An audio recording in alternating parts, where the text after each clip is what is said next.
DC and Marvel team up. Sorta. It makes a good headline and title. It's much better than we're re-releasing our past team-ups in collab universe, but that's exactly what's happening. DC and Marvel issued a joint press release, to keep up with that crossover vibe and for logistical and legal/licensing reasons, and announced they're releasing some pretty big omnis. 2 omnis to be precise. One will collect the various one-shots and special issues, and the other will collect the mashup universe. The crossover one, funnily enough, is the DC vs. Marvel Omnibus, which is amusing because it does not contain the DC vs. Marvel series. That one is in the second Omni with the Amalgam universe. DC vs. Marvel led into the Amalgam universe, so it makes sense why it's in that one. But at the same time, I can see for those who aren't familiar with exactly how this played out to potentially expect to have the DC vs. Marvel Omnibus that says it up front to have that inside of it. So just for a heads up, it's not in that one, it's in the second one. You want the Amalgam one if that's what you're looking for. Look it up, it also has the verses in the title. Now these are collecting the official crossovers. I'll go over in a second why I'm highlighting the word official. And those start with Superman versus the Amazing Spider-Man. So what that means is it doesn't have Thor 207 or Justice League of America 103 or Amazing Adventures 16. Some people consider these issues to be the first true crossover. And it's not just because in Thor on the opening page on a parade float you can see people dressed exactly like Batman and Superman, but that's part of it. These issues appear to be a bit of a stealth crossover involving 3 stories taking place at Halloween in Rutland, Vermont. Now there's a big parade showcase, and in both the DC and Marvel stories you have characters who are clearly from the other companies in the parade. But on top of that you have real life writer crossover. A particular focus, since she ends up as part of the plot potentially, is Glynis Oliver Ween, wife of Len Wein. But a whole host of Marvel writers are supporting characters at the parade. It's a meta type story. So here's some more of the connective thread, just for those who are curious. Glynis dresses like Supergirl, or kind of a sort of version of her. There's a G on her costume, and there's a joke set about who's ever heard of Power Girl anyway. But in Justice League 103, you see these same people, or characters, both in this case, and in that story you see a parade goer dressed as Supergirl get possessed, only the costume here is more accurate. I'm cliff noting obviously. While all of this is fascinating and a crossover of some kind, it's unofficial, and also very meta, so I can see why it wouldn't appear in an Omni like this. It's just got a bit of a different vibe, but it would be cool to see something that collected some of these meta stories somehow,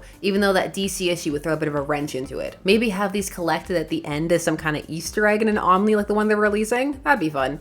Bonus content. Those aforementioned issues were from 1972. Superman versus the Amazing Spider-Man is from 1976, and it holds a special place in my heart because it's the first comic we talked about on this channel. That was the first video, all the way back when I still stood up and had my actual hair dyed pink, before wig life. What a time. I don't miss the pre-wig life days. Do kind of miss standing though. Sometimes I think about revisiting that comic because it has that one meme panel that would be fun for a Cursed Panels video, but at the same time the fruit is so low it's on the ground. Spider-Man? How'd you get so hard so suddenly? Is this a trick or what? If there's anything the internet loves, it's out of context innuendo. Or hates. Both. These omnis are going on sale August 6, 2024, time of recording. As always, trust nothing until it's in your hands. So I've switched mics and I just realized that my new mic was in the shot. We're figuring it out, but I think it sounds better. Let me know. Now these contain a lot of different issues and I kind of want to read them all. It'll be tedious to edit, but I think it's worth it because not everybody's heard of all of these issues or are aware of them. So I think it'll help you decide if it's something that you're interested in. So I'll go over all of them and I'll put all the covers on the screen. Oh no. In the DC vs. Marvel one, we have Batman and Captain America #1, Batman/Daredevil #1, Batman/Punisher, Lake of Fire #1,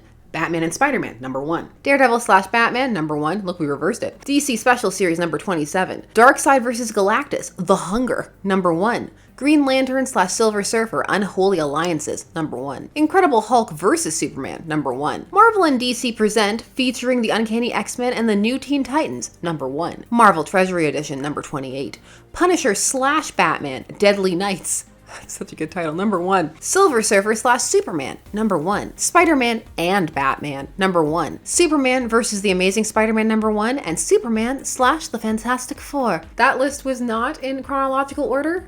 It was in alphabetical order, but I'm sure inside of the series it will be in chronological order because that's how they do things. As for the Amalgam one we have, I kind of like reading them. I don't know why, it's like announcing something. DC vs. Marvel #1-4, DC/Marvel All Access #1-4, Unlimited Access #1-4, Bat Thing #1, Bruce Wayne, Agent of S.H.I.E.L.D. #1, Bullets and Bracelets #1, Challengers of the Fantastic #1, Doctor Strange Fate #1, Iron Lantern #1, Legends of the Dark Claw #1, Lobo the Duck #1, Speed Demon #1, Spider-Boy #1, Super Soldier #1, Thorion of the New Asgods, #1, and X-Patrol, #1. They've also promised some behind-the-scenes contents. These are going to be hefty. Hopefully it's complete, because the listing isn't. It has an and more, but notably not mentioned are Amazon, Assassins, Magneto and the Magnetic Men, the exciting X-Patrol, and JLX. Hopefully it was just to keep the press release blocks looking balanced/even, because if some were excluded, that would range from mildly annoying to infuriating, depending upon who you asked. The pre-order price time of recording is $138 USD, with $150 as the full list price. That's for both of them, time of recording, even though DC vs. Marvel is a bit shorter at 960 pages, and the Amalgam one is 1,024. So no propping this on your lap and getting cozy, unless you got one of those lap pillows or just very strong legs. You didn't skip leg day, or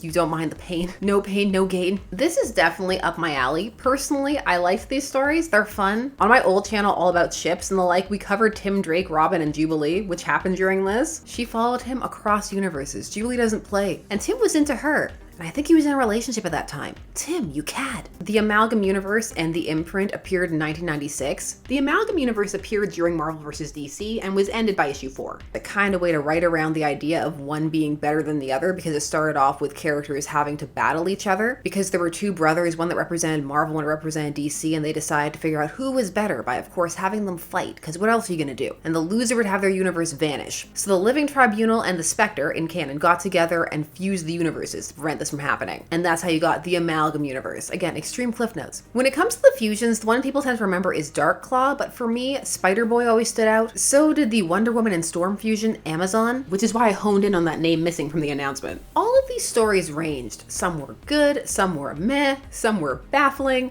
but they were all pretty entertaining. But seeing this news took me on a bit of a sideline tangent thought process, and not just to DC Special Series number 27, aka Batman vs. the Hulk, because my viewers let me know that there's some strong Emperor Joker vibes in that one. Instead, I went back to Doomsday Clock number 12, and all those panels of future timelines and hints at DC Marvel crossover. My question to you is, would you want that? A modern crossover, with modern meaning 2010s onward. Is that a fun idea to you, and what would you want from it? Fusions as a concept is something Marvel did itself in recentish memory, with the Warp World stuff during the Infinity Wars arc in 2018, and you got things like Weapon Hex, which was Scarlet Witch in X-23, Rick Fury, Hot Rocks, Mr. Invisible, Iron Hammer. Warp World just did what it wanted. What a time. Would you want to see something like that? More fusions between characters? If so, who would you fuse? Would you want to just see small crossovers of characters working together, some big multiverse, omniverse collapsing event? Or are you just not here for this idea and don't really feel it needs to be revisited? Side note, JLA/Avengers isn't here. They re-released that, or rather signed off on the Hero Initiative re-releasing it in 2022 in honor of George Perez, who was dying of cancer at the time. The release was limited to 7,000 copies. Perez was a core member of the Hero Initiative, which is a not-for-profit safety net style organization for comic book creators in need. It's mostly for medical expenses or emergencies and the like, loss of home, those kind of things. Perez was co-chair of the Fund Disbursement Board, so it is fitting that DC and Marvel signed off on the book being re-released in that capacity. It would be nice if it got a full, proper re-release. Hopefully that's happened. Time for recording. Maybe it's the future and you have it in your hands. So yeah, this is for me, but is it for you? I want to hear from you. Tell me your thoughts. Laugh at me for the fact that my mic was in the shot for the first little bit, like having a boom hanging over. Had you heard of all of these? Had you never heard of them? Were you aware this happened? Did you hate it? Did you like it? Okay, that's enough questions. I've asked a lot. One more. How's the mic sound? I hope it sounds good. I'm nervous about it. Tell me all your thoughts. Put them down below. And while you're down there, please do all YouTube things. Like, share, comment, subscribe. Hit that bell notification so that you never miss a vid. I always appreciate you taking some time to discuss comics with me. Anyway, that's enough of my awkward ramblings. I'll see you again soon. Bye-bye.